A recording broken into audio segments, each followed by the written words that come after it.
pause, video, integrar cama, video setting. Pero se me fue la opción de repausar los... acá está. Bueno, mira, voy a grabar, así que... ¿sí? Pequeñas aclaraciones con mi hija, que está acá.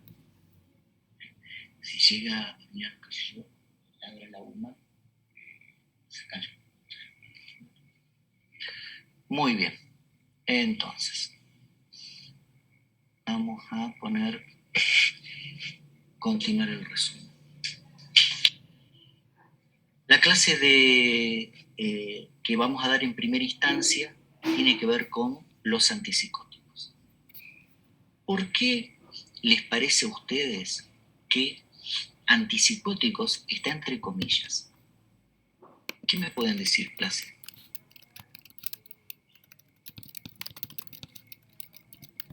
No tengo una idea.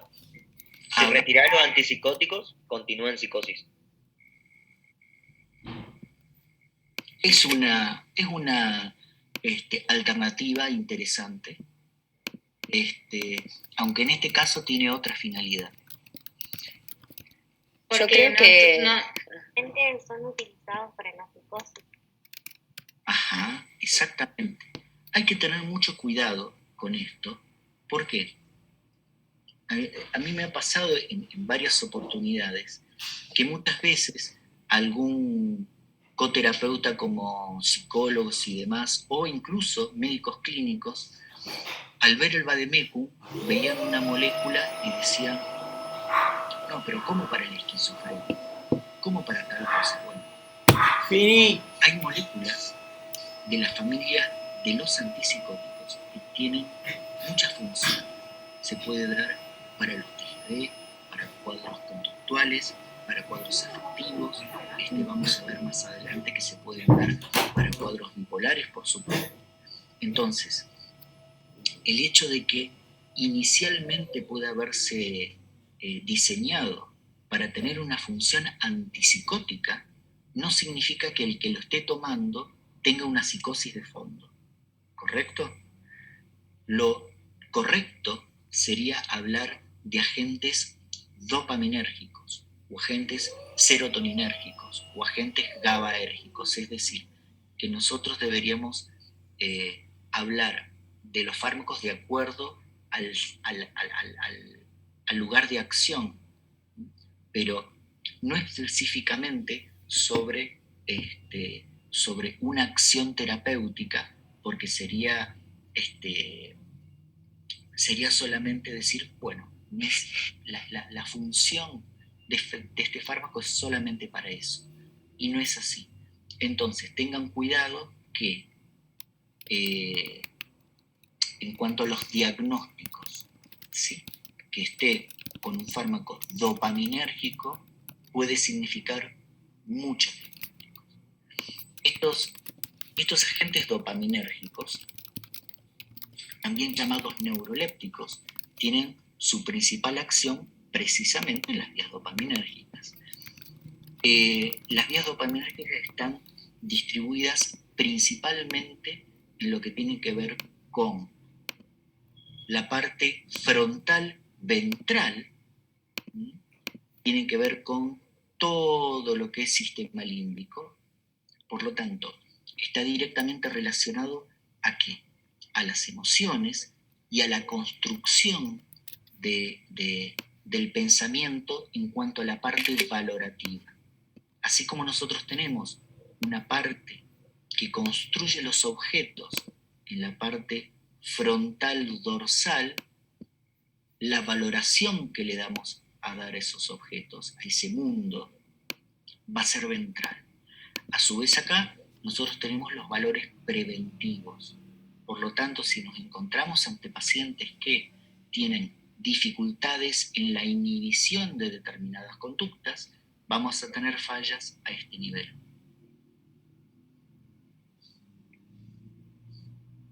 Cuando vos tenés un paciente que está con un cuadro psicótico, muchas veces nos vamos a encontrar que va a tener una buena respuesta o una mala respuesta al tratamiento farmacológico. ¿Cuáles son los indicadores de una buena respuesta terapéutica?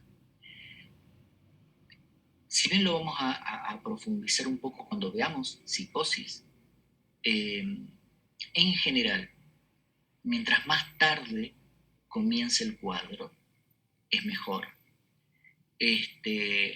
Por supuesto que el estado previo es importante. ¿Por qué? Porque si esta persona había tenido una buena contención social, trabajaba, tenía familia, etcétera, quiere decir que desde el punto de vista en cuanto a funcionalidad, esta persona andaba bien, ¿sí? Mientras que si había muchos síntomas negativos, es decir, alogia, abulia, ciertos síntomas depresivos y demás, suele ser peor el pronóstico. Muchas veces, mientras más espectaculares pueden ser estos cuadros, mejor respuesta suelen tener. Mientras más lentos, más silentes, más suaves empiezan a aparecer, el pronóstico suele ser diferente. ¿Por qué? Porque en uno lo que prevalece es más la disfunción metabólica, mientras que en otros lo que prevalece es más la alteración estructural. Uno puede clasificar a los neurolépticos, los antipsicóticos, de dos maneras. Una de las clasificaciones es decir, bueno, yo estoy frente a un fármaco típico o atípico. ¿A qué se referencia esto de típico o atípico? Un fármaco atípico se diseñó pensando en que no aparecieran síntomas que son secundarios, que son muy frecuentes con este tipo de fármacos, y son la aparición de síntomas extrapiramidales. Entonces lo que se pensó es, bueno, si yo diseño un fármaco que no tenga este efecto secundario, es un atípico. Se vio que en realidad los atípicos también dan efectos extrapiramidales, pero en muchísima menor frecuencia. ¿Cuáles fármacos típicos nosotros disponemos y qué van a tener ustedes en una guardia o en el hospital? Básicamente 3. El más importante es el haloperidol. El haloperidol es el fármaco por excelencia antipsicótico. Es una molécula que la tenemos disponible tanto en forma oral como en forma inyectable, incluso la tenemos también en forma de decanoato. Todos estos fármacos tienen una metabolización hepática y una eliminación renal. El haloperidol tiene una acción rápida y tiene un efecto tanto antidelirante como antialucinatorio muy bueno. Así como es sumamente efectivo, también tiene muchos efectos secundarios, entre ellos muchas distonías y demás. Pero el fármaco es excelente. Muchas veces te puede dar, además de este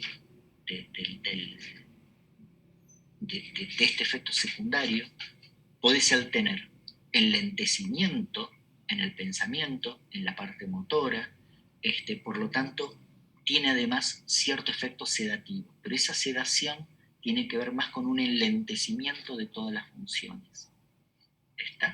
La hiperprolactinemia es muy frecuente y puede haber algunas alteraciones que tienen que ver con la esfera sexual y demás.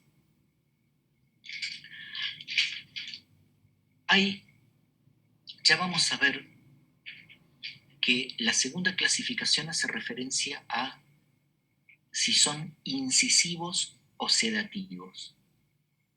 Un fármaco incisivo, se los adelanto, hace referencia a cuando su acción es predominantemente sobre la parte más productiva, pero mental. Es decir, delirios, alucinaciones. Hay una desorganización en el pensamiento. Mientras que los sedativos te sirven cuando lo que predomina es la agitación motora.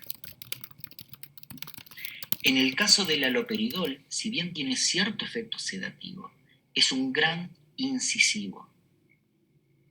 ¿Sí? Te sirve tanto para un cuadro psicótico de una esquizofrenia como para un cuadro delirante paranoide que tiene una persona con una intoxicación a la cocaína. Te sirve para algunos cuadros motores como Gilles de la Tourette, etc. Por otro lado, tenemos moléculas que son más sedativas dentro de los típicos. Estas dos son la clorpromacina y la levomepromacina. La clorpromacina anda muy bien para cuando hay cuadros de agitación o agresividad, ¿sí? Cuando viene un paciente excitado, bueno, la clorpromacina en forma inyectable de manera intramuscular suele sedarlo. Uno puede utilizar 1 o 2 ampollas, incluso si vos ves que tenés un cuadro mixto, podés hacer una asociación entre haloperidol y clorpromacina. ¿Cuál es el cuidado de la clorpromacina? Que te puede bajar mucho la presión arterial. Por lo tanto, si vos le vas a dar una dosis relativamente alta, hay que cuidar siempre los signos vitales. La clorpromacina fue el primer neuroléptico que apareció, fue realmente una revolución en el hospital psiquiátrico, porque imagínate, no había ningún tratamiento específico para los pacientes esquizofrénicos. Por lo tanto, fue realmente un antes y un después. Hay una segunda molécula sedativa que es la levomepromacina. La levomepromacina tiene un efecto antipsicótico mucho más suave que los otros, y muchas veces se utiliza cuando hay alteraciones en el sueño resistentes o cuando no querés utilizar benzodiazepinas por el potencial adictivo. Entonces podés utilizar dosis baja de levomepromacina. No es raro que se lo dé simplemente como un inductor del sueño. Los podés combinar dependiendo de qué es lo que predomina, ya dijimos. Si la agitación motora o demás, podés utilizar una clorpromacina más una levomepromacina o una levo más haloperidol, dependiendo de cómo sea el cuadro, ¿sí? ¿Qué es lo que predomina? Dentro de los efectos adversos más comunes tenemos el extrapiramidal. Profe, Sí. perdón, ¿puede volver a repetir los efectos esos incisivo y sedativo? Sí, después tengo una diapositiva en la cual nos vamos a detener un poquitito. Ah, bueno, espero entonces. Simplemente para que sepan que los incisivos van más a la cuestión de pensamiento, ¿sí? Y a la sensopercepción, mientras que los sedativos van más a la parte motora.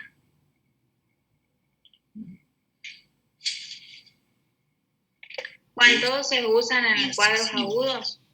Perdón, de esos, entonces, de los típicos, vemos que incisivos principalmente haloperidol, de los sedativos clorpromacina y levo. Perdón, Brenda. Yo preguntaba si son Hola, solamente usados en cuadros agudos. Hola, Juan. No necesariamente. Vos podés tener acá tratamientos de sostenimiento con estos fármacos. ¿Qué es lo que tenés que ir viendo? ¿Cómo son los efectos secundarios? ¿Sí? Hay fármacos que para sostenerlos son, digamos, mucho más inocuos, sobre todo para la parte cognitiva. Sin embargo, hay pacientes que andan muy bien con el haloperidol. Incluso como te dije, vos tenés medicación de depósito. La medicación de decanoato, el haloperidol decanoato, es una forma que vos haces un inyectable intramuscular por mes. Vos calculás la dosis de acuerdo a la dosis oral, ¿sí?, que le estabas dando. Entonces el paciente, que por X razón no puede consultar o no puede sostener el tratamiento de manera adecuada, bueno, hace esta medicación de depósito, ¿sí? Y se mantiene con eso. Como este tipo de fármacos suelen ser bastante costosos y es común que uno asocie varias moléculas, entonces los tratamientos son también difíciles de sostener. Estos son medicamentos que están disponibles en el hospital, por lo tanto, digamos, aunque quizás no sean lo óptimo, pero es una alternativa sumamente viable.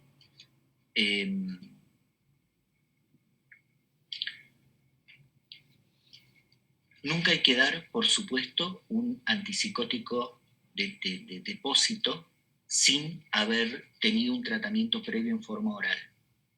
¿Por qué? Porque si tenés efectos secundarios complicados, una vez que pusiste la medicación de depósito no la podés sacar. Entonces tenés que primero titular con medicación oral y después hacer la correlación. ¿Está? Dentro de los efectos... ¿Estamos, Brenda? Sí, perfecto. Bien.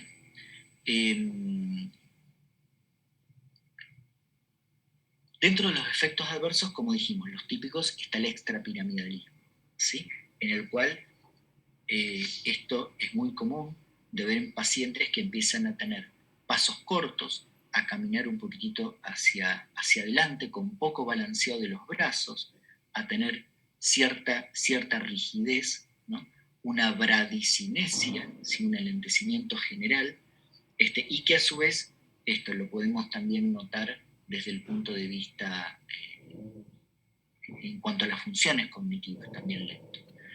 Este extrapiramidalismo a veces se puede acompañar de algún otro tipo de distonía, como por ejemplo hay un signo que es la boca de conejo.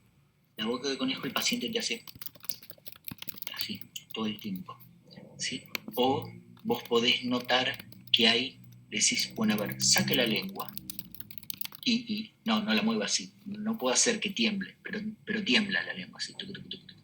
Muy bien, eso quiere decir que la dosis del neuroléptico está alta, ¿sí?, que puede haber lo que se llama signos de impregnación neuroléptica.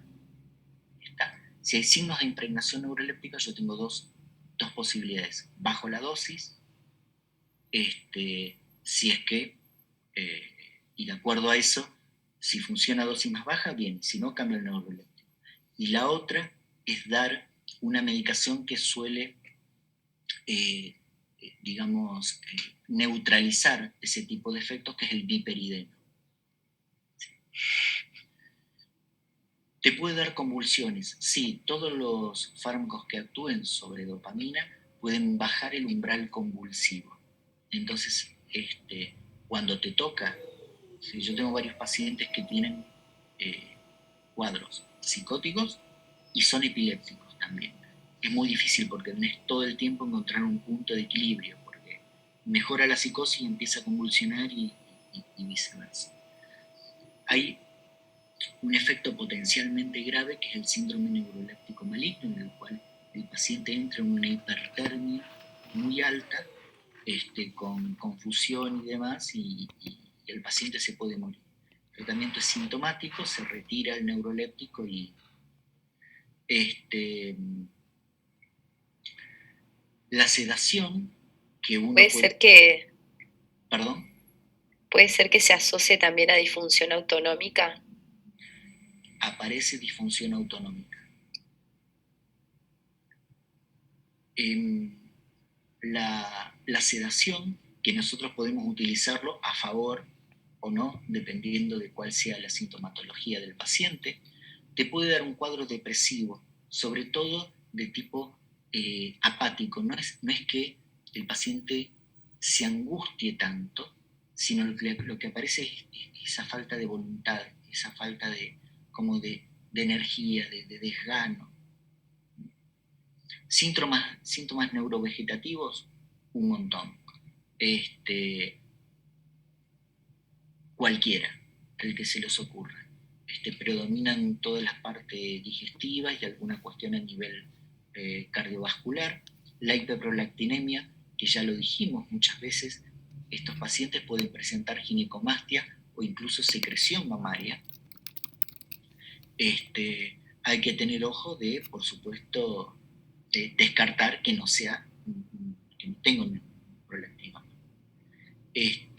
La hipotensión, sobre todo hipotensión ortostática, asociado más a los antipsicóticos de tipo sedativos, y por supuesto puede haber reacciones alérgicas como cualquier fármaco. Estos son los más frecuentes, los más importantes. Así como tenemos los fármacos típicos, dijimos que empezaron a diseñarse fármacos atípicos. Estos fármacos atípicos, algunos presentaron una excelente respuesta hacia los síntomas psicóticos, pero además empezaron a verse que tenían una mejoría a nivel de lo emocional y de lo cognitivo. Por lo tanto, empezaron a utilizarse con mucha mayor frecuencia. Y no solamente eso, sino que además vieron que aquellos que tenían ciclos, tanto pacientes bipolares como psicosis de tipo cicloide, empezaban a estabilizarse. Entonces, ya vamos a ver que además se lo puede utilizar estos fármacos como antirrecurrenciales. De estos tenemos la clozapina. La clozapina es excelente. Es, desde el punto de vista terapéutico, una bomba atómica. Funciona muy bien con, en general, pocos efectos secundarios a nivel cognitivo. Entonces el paciente lograba una gran calidad de vida. Pero tenía un problema. Y es que podía provocar neutropenia. Entonces cada vez que uno tiene que prescribir una receta y a su vez tiene que hacer controles de manera rutinaria para valorar este aspecto. Muy sedativo, gran aumento de peso, pero aquellos que lo toleran realmente es una alternativa importante. La risperidona es quizás el más incisivo de estos atípicos. Es como si fuera un haloperidol suave, pero con muchos menos efectos secundarios. Es un fármaco que tiene una buena acción para los delirios, para las alucinaciones, para todos los cuadros impulsivos, para toda la parte motora, con una incidencia de síntomas extrapiramidales mucho menor. También lo tenemos en forma de depósito, y es una medicación que es relativamente accesible. Hoy por hoy es uno de los caballitos de batalla de los profesionales, porque también se lo puede utilizar tanto en personas jóvenes como en adultos mayores. Por lo tanto, es una molécula que nos permite manejarnos con cierta seguridad. La olanzapina fue una variante a la clozapina. O sea, lo que hicieron fue tomar esto y tratar de eliminar el efecto secundario de la neutropenia. Se logró, no tiene en ese sentido ese riesgo, pero también hay que decir que la potencia es levemente menor, en cuanto a lo terapéutico y tiene mucho más efecto sedativo y mucho más aumento de peso. Pero, digamos, es como la primera opción hoy por hoy antes de pasar a la clozapina. Otro fármaco que van a tener muy presente tanto en el hospital como en el consultorio es la quetiapina. La quetiapina es un fármaco que tiene hoy por hoy un excelente efecto estabilizador. Cuando hay síntomas negativos o cuando hay alteraciones en el ánimo y demás, en ese sentido es muy parecido a la clozapina, nada más que mucho más suave en cuanto al efecto antipsicótico.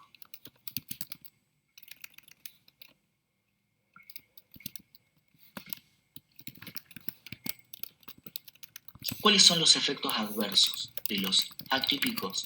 La granulocitosis, es decir, por parte de la clozapina. Recuerden, vos tenés que ver glóbulos blancos, los totales tienen que estar 3.500 hacia arriba y los neutrófilos tienen que estar 1.500 hacia arriba. Si nosotros encontramos valores menores, tenemos que internarlo, suspender el fármaco, ¿sí? y poner algún tipo de estimulante. Extrapiramidalismo en menor medida, pero sobre todo por parte de la risperidona. Pueden bajar también el umbral convulsivo, pueden dar síndrome neuroléptico maligno. La sedación es mucho mayor que los otros. La hiperprolactinemia también está presente. En este caso hay que tener en cuenta que los síntomas de hipotensión o alteraciones cardiovasculares son un poquito más frecuentes. El aumento de peso es sumamente común y también la disfunción sexual, por lo que hace es bajar mucho la libido. Es uno de los principales efectos secundarios que hace abandonar el tratamiento, sobre todo en hombres. Hay algunos antipsicóticos que han salido. Profe, una pregunta. Los efectos, sobre todo los del extrapiramidalismo, ¿a qué? O sea, ¿después de cuánto tiempo de empezar el fármaco empiezan? O sea, ¿cuándo deberías buscarlo? ¿Y cada cuánto controlas las otras cuestiones? En general, cuando aparecen, suelen aparecer prácticamente de forma inmediata, ¿sí? Es decir, toma la medicación y a las pocas horas ya está teniendo el efecto. No obstante, si vos vas titulando, podés encontrarlo más adelante, si vas titulando dosis. Pero si vos estás con un paciente en crisis, que ya armás un esquema terapéutico, ahí al toque podés tenerlo. Está relacionado, además de la molécula, con la edad, más jóvenes, más síntomas extrapiramidales y con la masa muscular. Personas más grandes suelen hacer efectos, suele notarse más la parte. Ahora, ¿aparece o no aparece? ¿Viste? Por ahí vos le podés dar dosis muy altas y no tiene nada. Y hay veces que son muy sensibles y la paliperidona es un fármaco nuevo que pero una pregunta, ¿todos los efectos adversos revierten con sacar el fármaco o hay alguno que no revierta? No, todos revierten. Okay. Profe, ¿y estos síntomas extrapiramidales era lo que se llamaba el parkinsonismo? Que se hacía la gran diferencia con el Parkinson. Te iba a preguntar yo, sí, ¿cómo hacías el diagnóstico diferencial en un adulto mayor que presente estos síntomas y que pienses vos también que sea un síndrome piramidal? Y es que uno es de comienzo agudo, esa es la gran diferencia. La otra es como más crónico, por lo que tengo entendido. Eso es correcto. Tenés el antecedente de la toma de fármaco. Si tenés alguna duda, haces prueba y error, retirás el fármaco y ves qué es lo que sucede. De todas maneras, el Parkinson se acompañan también de otro tipo de sintomatologías, no solamente la parte motora. Hay en los extrapiramidalismos o en el parkinsonismo, no hay tanto ese temblor en reposo, ¿sí? En el Parkinson vos tenés temblor en reposo y si se mueve, disminuye. Si aparece algún tipo de temblor con los neurolépticos, es sostenido en todo momento, ¿sí? No baja ante el movimiento.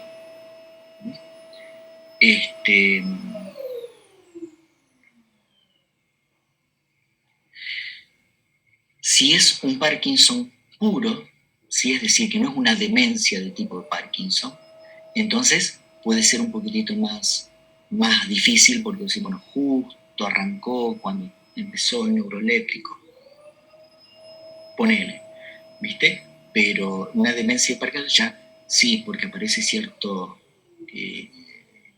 enlentecimiento y dificultad, sobre todo para el cálculo. Es uno de los principales predictores, ¿no? Cuando vos lo haces sumar cifras de más de 3 cifras, números de más de 3 cifras, suele ser un indicador. Bueno,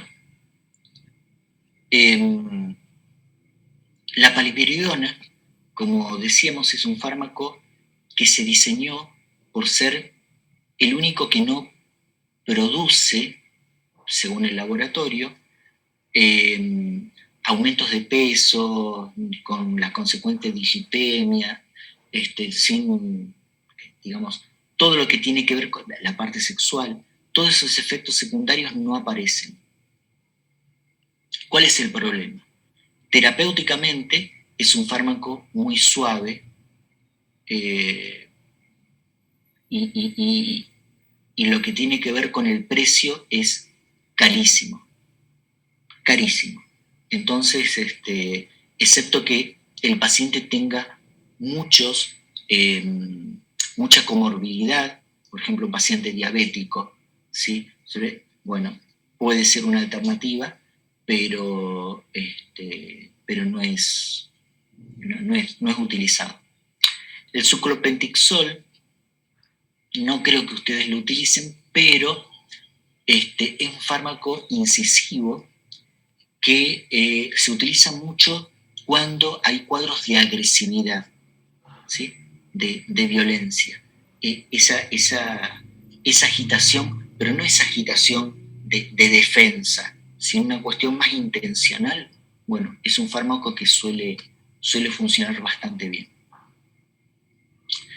La lurasidona es un fármaco nuevo que se le está, digamos, dando mucha promoción hoy por hoy, salió como una alternativa a la quetiapina. Es un fármaco, un antipsicótico también relativamente suave, es un buen estabilizador, pero con menor riesgo de aumento de peso y de sedación. El aripiprazol es un fármaco que tiene un efecto incisivo, tiene a su vez un buen efecto para el estado de ánimo porque suele tener un efecto estimulante, digamos, ¿no? No tan sedativo como los demás. Esta es la clasificación que les decía entre incisivos y sedativos, ¿sí? ¿Cuáles predominan? ¿Cuáles debemos utilizar cuando hay una desorganización de pensamiento y cuando hay una cuestión o afectiva o de agitación motora? ¿Qué pasa si le das un antipsicótico a alguien que no tiene psicosis? O sea, ¿funciona como una droga, un estimulante o algo o no pasa nada? No, lo que vas a tener son los efectos secundarios de ese fármaco. Nada más. ¿Más que una población enferma de psicosis? No, vas a tener los mismos efectos secundarios. ¿Qué es lo que sucede? Cuando vos hablas, en realidad, si no tiene psicosis, vos estás diciendo que en general no tiene ningún síntoma psiquiátrico, llamémosle. ¿Sí? Si no tiene sintomatología psiquiátrica y se toma para querer matarse, por ejemplo, ¿sí? Una tableta va a tener los efectos secundarios de ese fármaco. Al igual que los antidepresivos son moduladores. Si vos no tenés una depresión y tomás un antidepresivo, no es que vas a estar más feliz, ¿sí? No es que vas a tener una felicidad artificial, no. Si das un serotoninérgico, la serotonina está alta, te la va a bajar, y si está baja, te la va a subir. Excepto que tengas un cuadro bipolar de base que te puede acelerar. Pero si no, vas a tener siempre los efectos secundarios. No se van a agregar otras cosas. Esto estamos hablando de los neurolépticos, de los antidepresivos, pero no de los ansiolíticos. Los ansiolíticos, tengas o no, vas a tener un efecto ansiolítico, aunque no tengas ansiedad. Claro, eso era por eso yo lo preguntaba, digamos. Por ejemplo, yo conozco gente que benzodiazepinas toma y capaz no tiene criterio como para que ser ansioso, y toma y tiene respuesta terapéutica. Entonces, y eso me da dos cosas. O sea, yo con saber esto sé que también te sirve como prueba terapéutica, porque si vos agarrás y le das a un paciente que no tiene psicosis un antipsicótico, no va a tener respuesta clínica y vos ya sabés que le resta el daño, por ejemplo. Sí. Oye, gracias. Sí, correcto.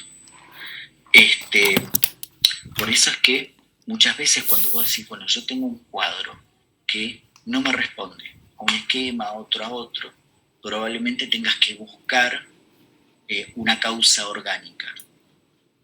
¿Sí? Un tumor, por ejemplo, o una psicosis epiléptica.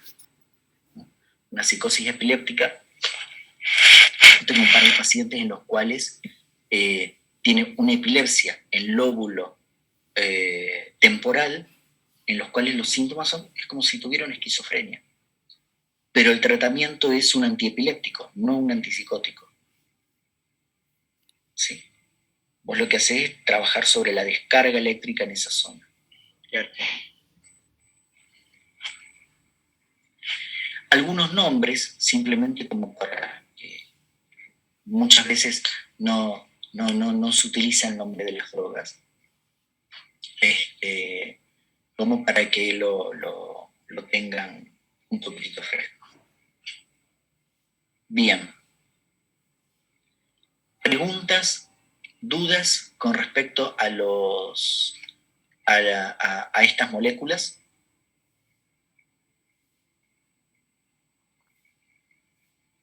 ¿No?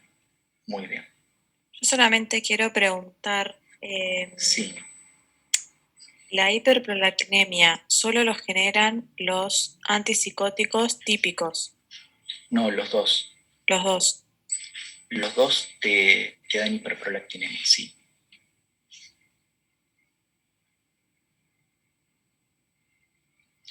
Muy bien. De todas maneras, siempre, a veces en la primera charla no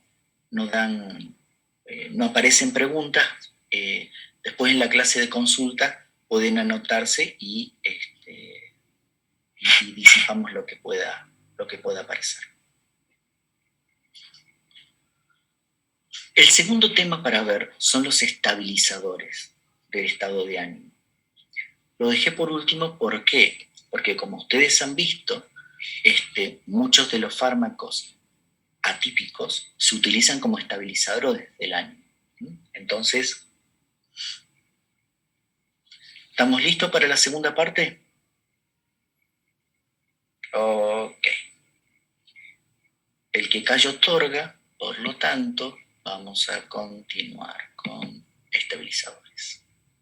Profe, yo solamente preguntar algo, Sí. capaz que lo podemos hablar a la clase de consulta, de los síntomas, digamos, de una persona con psicosis, con esquizofrenia y todas esas cosas, digamos, si en algún momento los vamos a hablar o Perfecto. tenemos que saberla de terceros.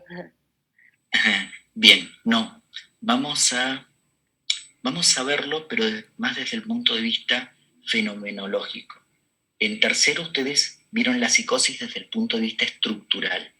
¿Qué significa? Que tu cerebro se puede estructurar de tres maneras. ¿Sí? Podés tener una estructura neurótica, una psicótica y la perversa. nosotros lo vamos a ver desde otro lugar. ¿Por qué?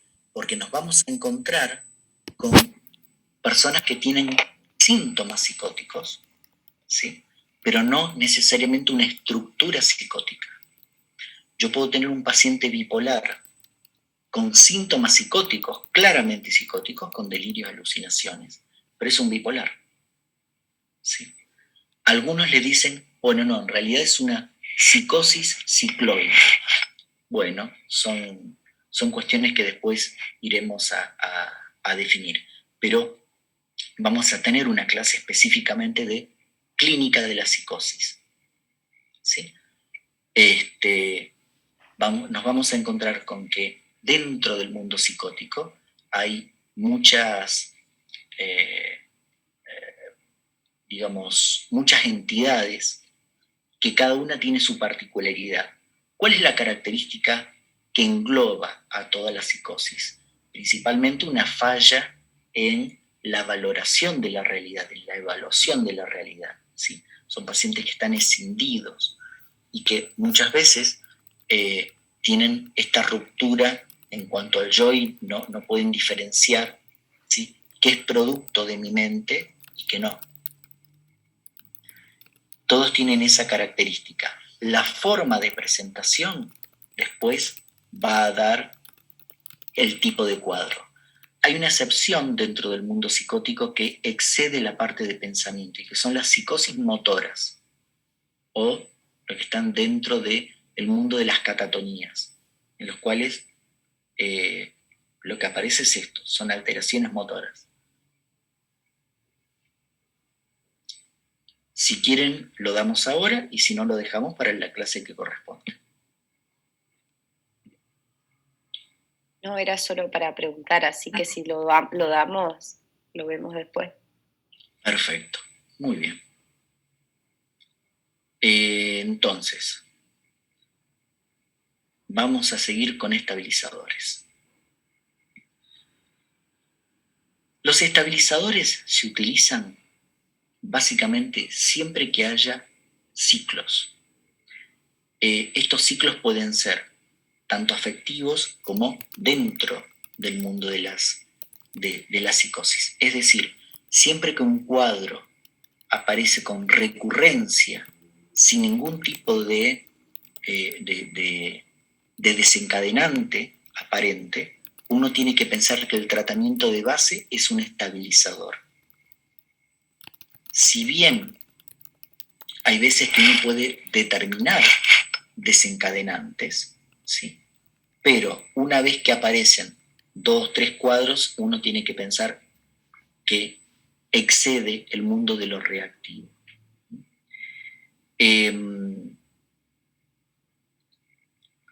Esta es la definición en cuanto a los cuadros que tienen ciclos y que básicamente hace referencia a ¿qué? A esto, a la repetición de un cuadro. Dentro del mundo bipolar o de los ciclos, vos tenés numerosas formas de combinar. Vamos a suponer, por ejemplo, que la línea de puntos, ¿sí?, es estar estable. O sea, el ánimo que se mantiene, que se sostiene, se denomina eutimia. Timia viene de timus, de ánimo, de valor, estable. Entonces nos encontramos en este rango.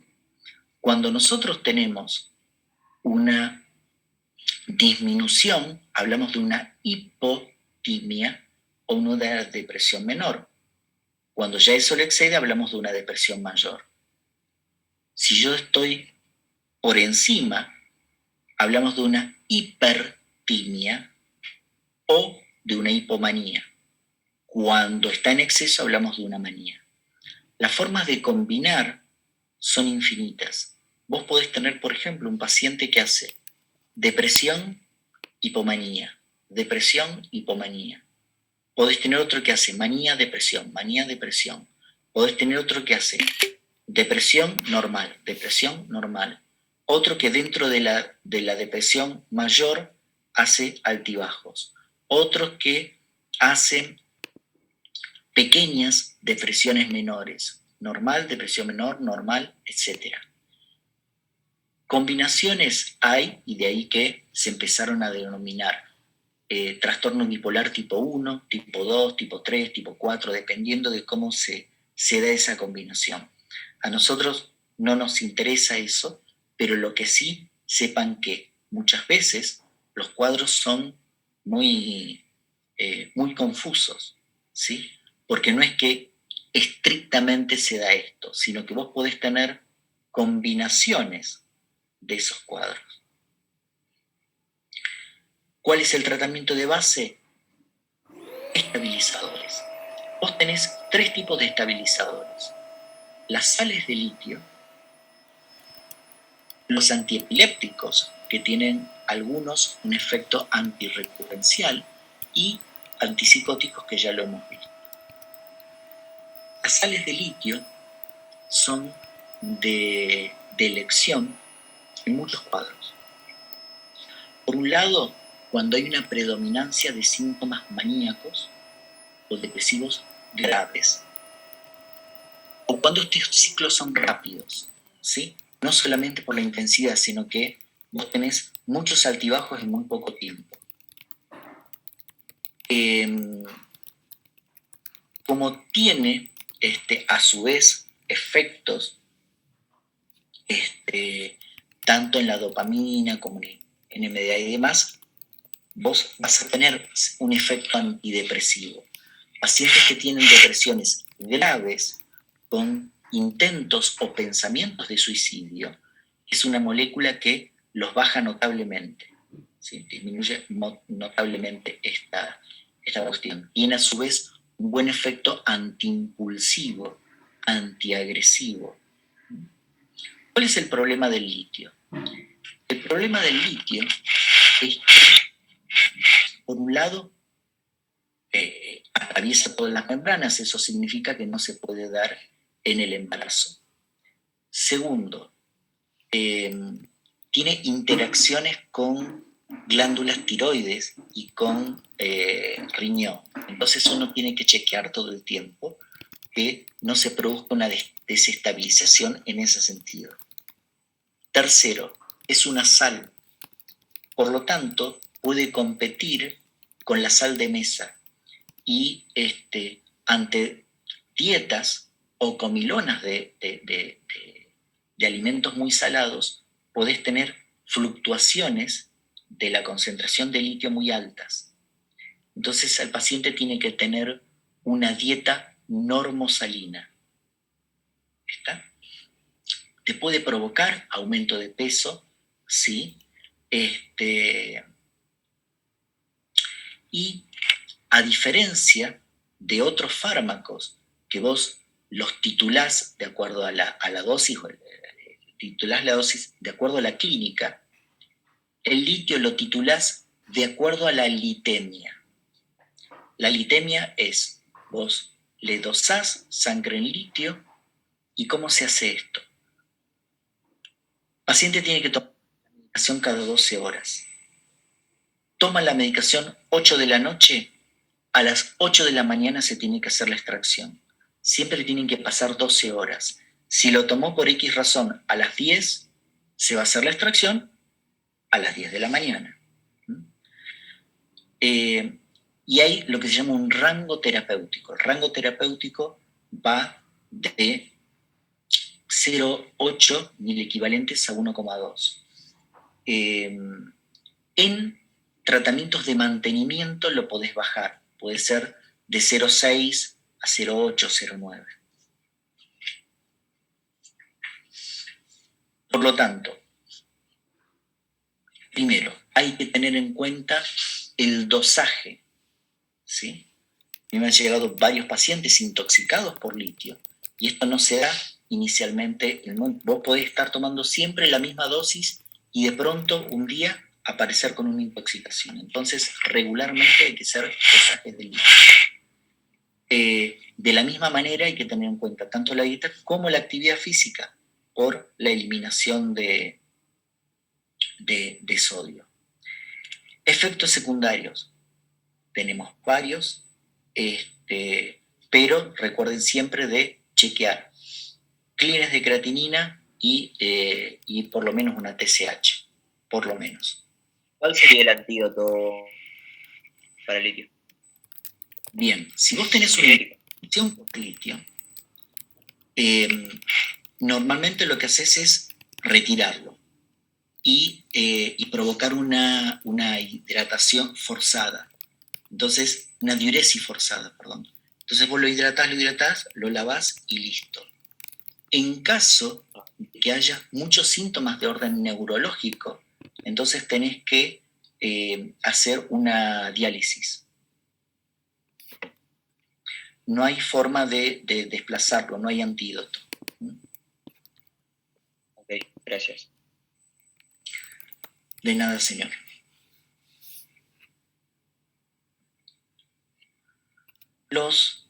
Juan, los síntomas de la intoxicación por litio son esos que decía ahí, somnolencia. Sí, perdón. La intoxicación tenés sobre todo cuestiones cognitivas, ¿sí? El paciente está como lento, como si estuviera perdido, como si estuviera confuso. Suele haber temblor fino en manos, puede aparecer alteraciones en la marcha, puede aparecer alteraciones en el habla, ¿sí? Si esto va aumentando, hay un cuadro confusional franco, con convulsiones o directamente pérdida de conocimiento y muerte.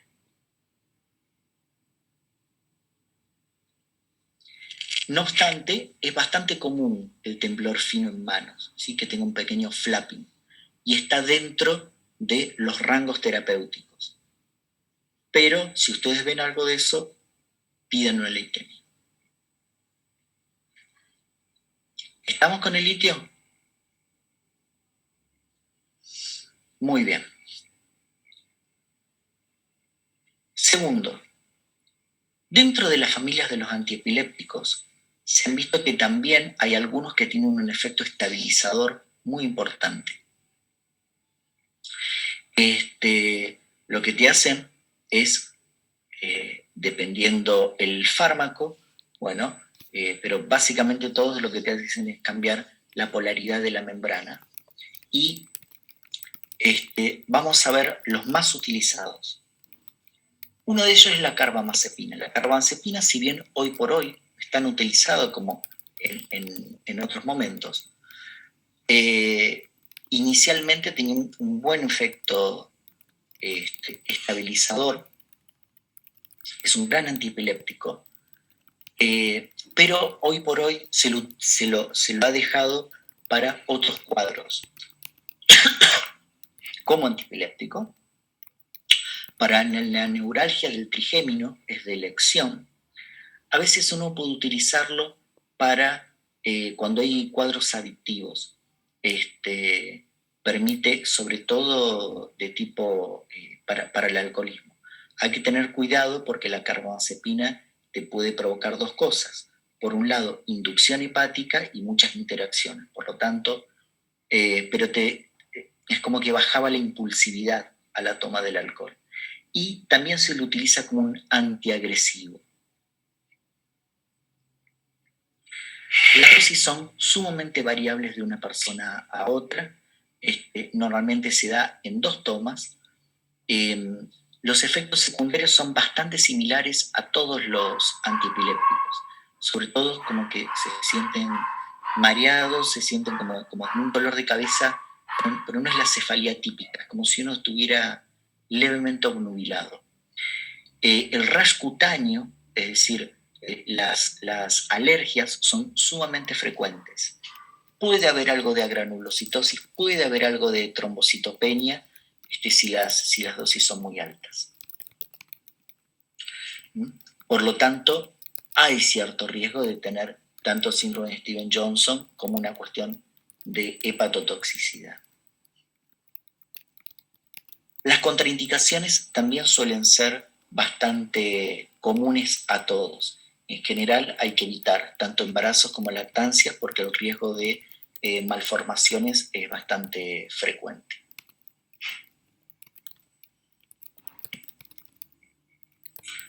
Se diseñó la oxcarbamazepina. La oxcarbamazepina es un fármaco que tiene, digamos, en base a la carbamazepina, trataron de disminuirse los efectos secundarios.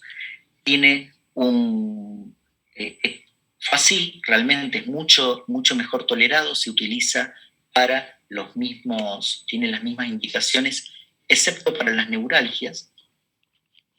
Y ustedes ven que pueden aparecer los mismos efectos secundarios, pero en menor medida.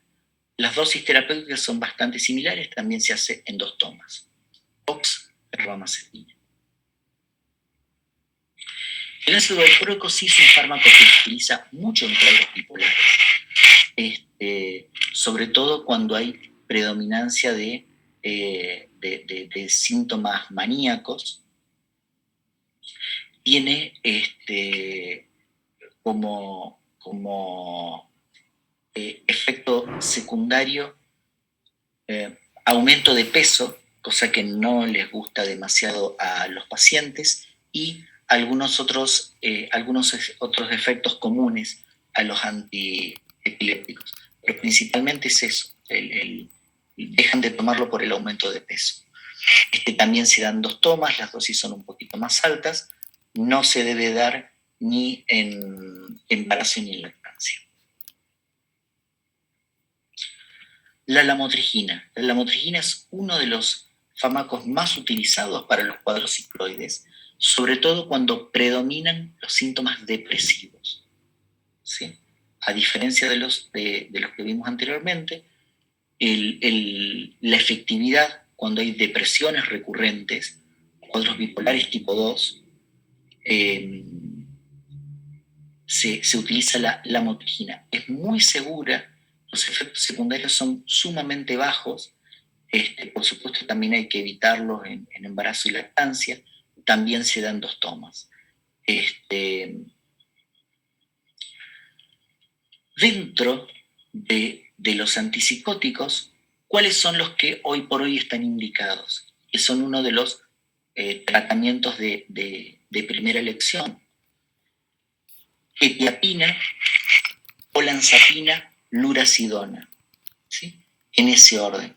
La clozapina también, pero hay que tener cuidado con la granulocitosis, y la ciprasidona. La ciprasidona es un buen antipsicótico estabilizador, pero muchas veces hay problemas para conseguirlos en la farmacia y demás, así que se utiliza poco. Profe, ¿puede volver a repetir el orden? Quetiapina, olanzapina, lurasidona. Hoy por hoy hay más trabajos con lurasidona que olanzapina y se lo está tendiendo a desplazar, ¿sí? O sea, quetiapina, lurasidona, olanzapina.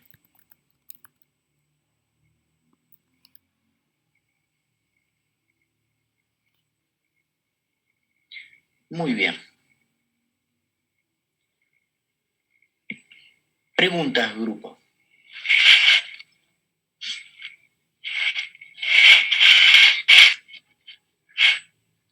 Por supuesto, también vamos a tener una clase de trastornos bipolares. ¿Está?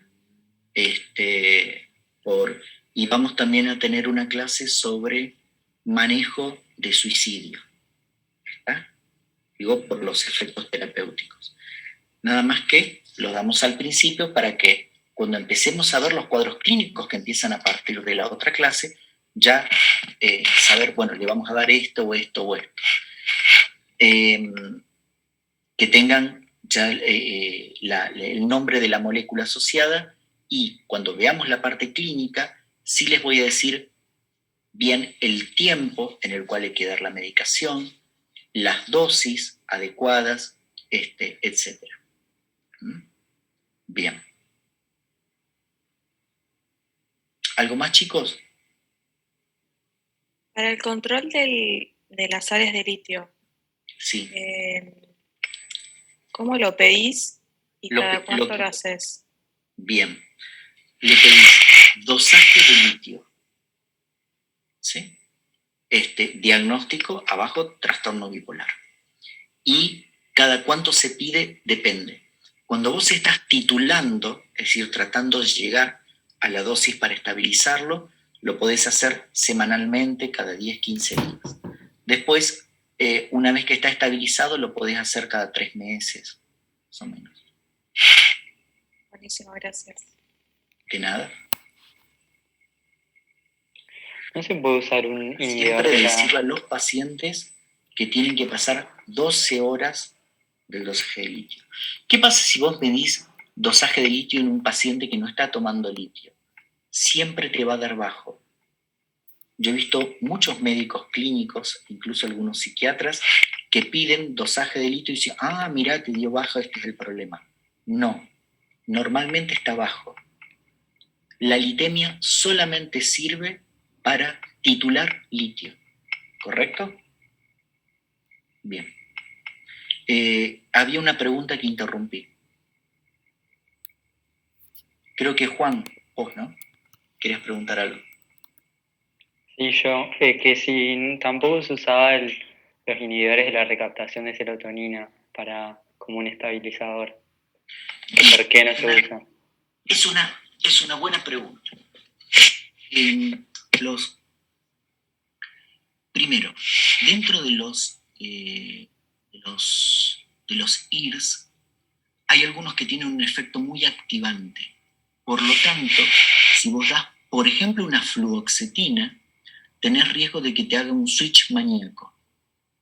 ¿Está? O sea, lo sacás de la depresión, pero lo pasás para el otro lado. Hay IRS que tienen un bajo potencial de switcheo y que vos los podés utilizar cuando, por ejemplo, vos lo estabilizás al paciente, pero esa estabilización se da un poquito por debajo de lo normal. Entonces das un antidepresivo a dosis baja para subirlo un poco. Eso lo podés hacer y se hace con bastante frecuencia. Pero un antidepresivo o un IRS puro te puede servir en alguna distimia, que es una fluctuación crónica del estado de ánimo de tipo hipotímico, pero es más bien suave. Va a seguir teniendo sus altibajos. No tanto, no tan importantes los síntomas, pero va a persistir. Si hay recurrencia, hay que asociar un estabilizador. Es muy frecuente que los pacientes bipolares necesiten varios estabilizadores a la vez, que con uno no funcione. Lo más frecuente es que haya asociación, que haya una que esté polimedicado.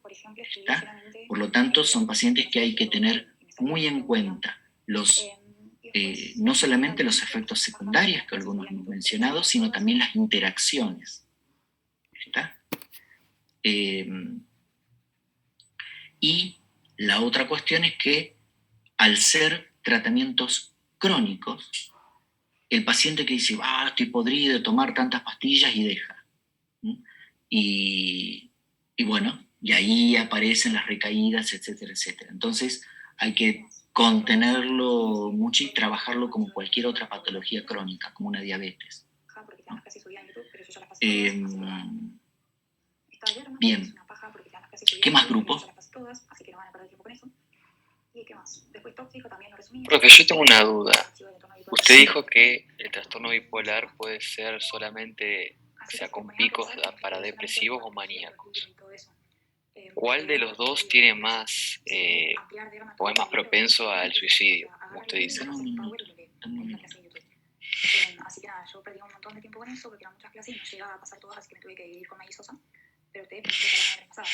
Así que las imprimen, las escuchan y a la puta. Sí, decime. Le preguntaba cuál bipolar tiene más tendencia al suicidio, el que es más maníaco o el que es más depresivo. Bien, es una buena pregunta.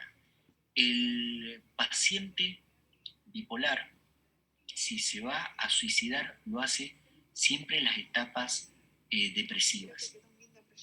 En las etapas maníacas puede tener algún fallecimiento, se puede morir, pero no porque busque matarse, sino porque hace o tiene alguna conducta de riesgo.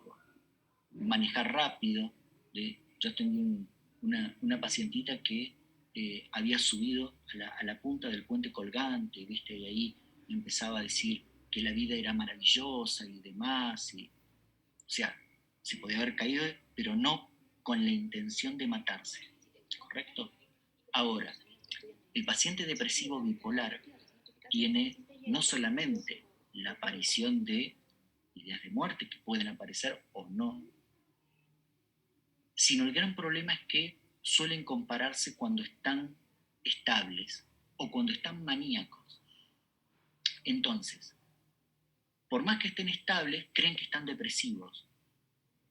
¿Por qué? Por el punto de comparación. Entonces, ese sufrimiento que les da estar muy deprimidos o incluso estar estables es un problema. Y si aparece alguna cuestión media complicada, se te puede matar.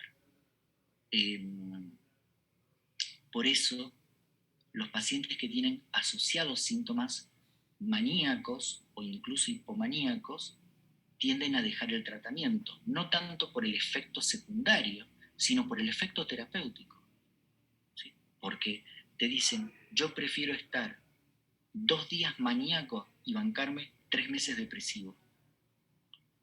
Porque la sensación de placer y bienestar es maravillosa. Es maravillosa. Pero bueno, aparecen algunos otros problemas que los vamos a ver después en la clase correspondiente. ¿Alguna otra pregunta, chicos? Chicos. Yo les digo chicos porque podrían ser mis hijos por la edad que tienen. Pero, aprovecho para decirles algo. Siempre que ustedes necesiten preguntar o plantear algo, no tienen que olvidarse que están a un paso de ser médicos, ¿sí? Y que, dado ese paso, vamos a ser colegas. Entonces, siempre tanto los reclamos como los planteos, como las dudas, ¿sí? Ustedes tienen que hacerlo de una manera respetuosa y exigir el mismo respeto. ¿Está? No porque estén todavía en esta instancia de ser alumnos, significa que uno los tiene que son unos brutos, no saben nada, qué sé yo. No. Es cierto, hay algunos que son un poco brutos, pero en general uno, digamos, y así hay que estar en una mesa de examen o en general, en una charla, ¿sí? Tiene que ver con esta cuestión de que estamos a un paso de ser colegas. Entonces, párense desde ese lugar, ¿sí? Si bien administrativamente son alumnos, ya vayan parándose como médicos, como profesionales. ¿De acuerdo? Bueno, no, nada de eso. Chicos, vamos a organizar entonces una clase de consulta por si ha quedado algo pendiente. Brenda, ¿querés decir algo que estás ahí balbuceando? No, estoy hablando acá. Perfecto. Y sí, para evacuar cualquier tipo de dudas. No obstante, la otra clase ya vamos a arrancar con los cuadros ansiosos. Así que tengan paciencia. ¿De acuerdo? Bueno, vamos a cortar la grabación y bueno, nos vamos manteniendo en contacto. Gracias, profe. Vale. Dale. No, profe, gracias. Cuídense. Gracias, profe. Gracias.